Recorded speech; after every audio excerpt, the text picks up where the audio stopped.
यहाँ पर मौजूद है एक बहुत ही पुराना बरगद का पेड़, इसको अक्षय वट कहते हैं।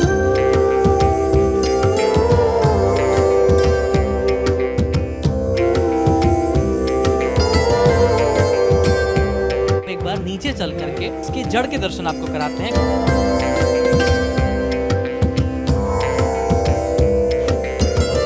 भगवान राम ने जब वनवास हुआ था तो यहीं पे आकर के उन्होंने विश्राम किया था।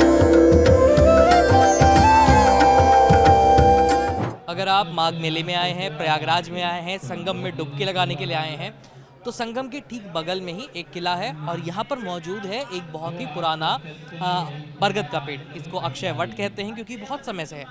तो यहाँ अगर आप आ रहे हैं तो इस वृक्ष का, इस वट का दर्शन करना बिल्कुल मत भूलिएगा, क्योंकि कहा जाता है कि कभी त्रेता युग में भगवान राम इस जगह पर आए थे। और यहाँ पर नीचे एक पातालपुरी का मंदिर बना हुआ है जहाँ पर करीब 44 देवी देवताओं की मूर्तियाँ हैं। तो चलिए एक बार यहाँ पर मौजूद जो पंडित जी हैं उनसे बात करते हैं इस जगह का महत्व समझने के लिए, आखिर कितनी पुरानी है ये जगह और क्या इसका महत्व है। पंडित जी हमें ये बताइए कि ये वृक्ष कितना पुराना है और इसका कितना बड़ा महत्व है। सर ये बट वृक्ष 4 युग से हैं, सतयुग, त्रेता युग, द्वापर और कलयुग। सतयुग में जब ब्रह्मा जी सृष्टि की रचना कर रहे थे, ये तब की बात है, उस समय भगवान विष्णु जी अपने बाल रूप लेकर इसी अक्षयवट जी के पत्ते पे अपने दाहिने पैर का अंगूठा चूसते हुए दिखाई पड़े, बांसुरी बजाते हुए दिखाई पड़े। त्रेता युग में इसके गवाह बने मार्कंडेय ऋषि महाराज। उस समय मार्कंडेय ऋषि महाराज इसी वट का पूजा कर रहे, तपस्या कर रहे थे इसी वट के नीचे बैठ करके। तब उन्होंने देखा, जब शिव पुराण महापुराण में इसका जिक्र हुआ तो भगवान शिव जी से मार्कंडेय ऋषि जी को 12 साल की उम्र में ही अमर होने का वरदान मिला, अमरत्व का। तो त्रेता युग में जब भगवान श्री राम जी को 14 वर्ष के लिए वनवास हुआ था, उस समय भगवान श्री राम जी जब अयोध्या से वनवास को निकले तो पहला पड़ाव उनका पड़ा वहाँ भरद्वाज आश्रम, महर्षि भरद्वाज आश्रम के पास गए और फिर वहाँ से गंगा जी, वहाँ से यहाँ आया अक्षयवट जी के यहाँ पे 3 रात्रि पूजन पाठ किए, विश्राम किए, फिर जमुना जी पार करके चित्रकूट को गए। और द्वापर युग में अज्ञातवास में 5 पांडव आए, कलयुग में हम आ पाते हैं अक्षयवट जी के दर्शन के लिए। तो ये आपने अक्षय वृक्ष जो है, बरगद का पेड़ है, वट है, इसका महत्व समझा। अब एक बार नीचे चल करके इसकी जड़ के दर्शन आपको कराते हैं। कहा जाता है कि ये तो वृक्ष का तना है जो ऊपर आप देख रहे हैं, इसकी बाकी का हिस्सा और इसकी जड़ जो है इस ज़मीन के नीचे बनी हुई है और वहाँ पर मंदिर बना हुआ है और बाकी श्रद्धालु जो है लगातार वहाँ जाकर के दर्शन करके आ रहे हैं। तो हम आपको भी लिए चलते हैं वृक्ष के दर्शन करने के लिए। चलिए।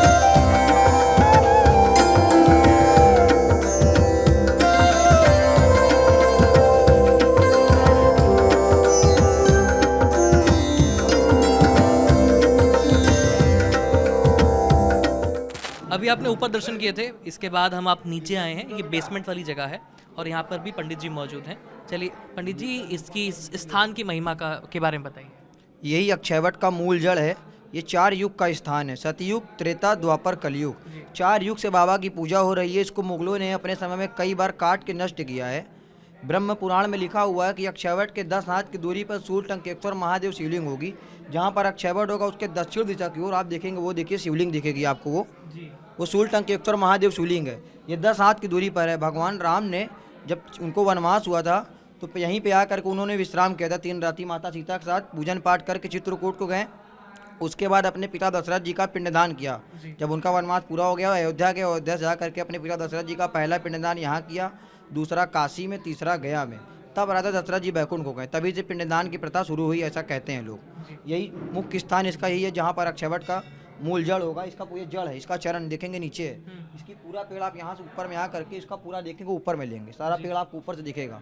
और इस एक वृक्ष में साक्षात भगवान गणेश प्रकट हो रहे हैं, वो भी आपको दर्शन देंगे, देखेंगे। ये देखिए, आपको आँख दिखेगी, दांत दिखेगा, सूंड दिखेगा, तिलक जो लगा हुआ है, ये हाँ, ऊपर तिलक, आँख के ऊपर तिलक है। हाँ हाँ, ऐसी छवि बन रही है कि जैसे छवि बनी हुई है, साक्षात बनी है। साक्षात भगवान गणेश समन में आ रहे हैं कि भगवान गणेश है वो, गणपति। अक्षयवट का मतलब होता है जिसका किसी भी काल में क्षय एवं नाश न हो, वट मतलब होता है बरगद।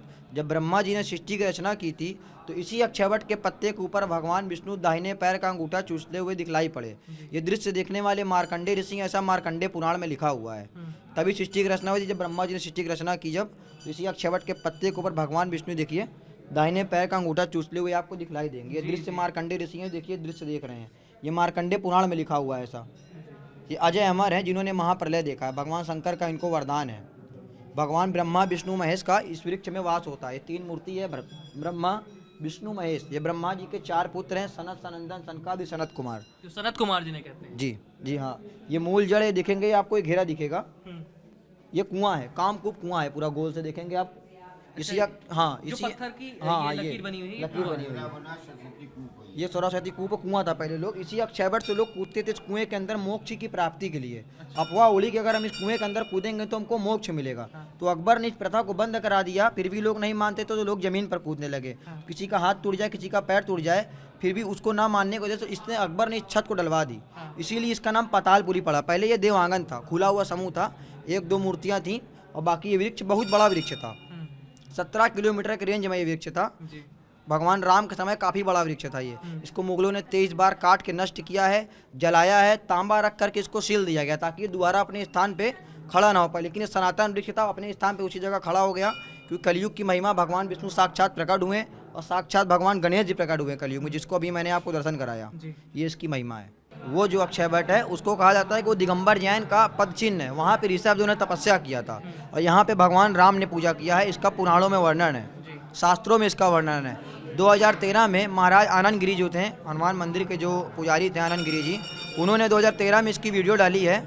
IBN 7 को न्यूज़ रिपोर्टर जो था IBN 7 उनको यहाँ पे लेके आए थे। पूरे यहाँ के अक्षयवट के बारे में पूरी महिमा उन्होंने बताई है कि यही अक्षयवट है और यही वो कुआं है। यहाँ सारे देवी देवताओं की मूर्तियों के बारे में उन्होंने बताया है। 2018 में मुख्यमंत्री योगी आदित्यनाथ जी भी आए थे, यहाँ पे दर्शन किया था उन्होंने।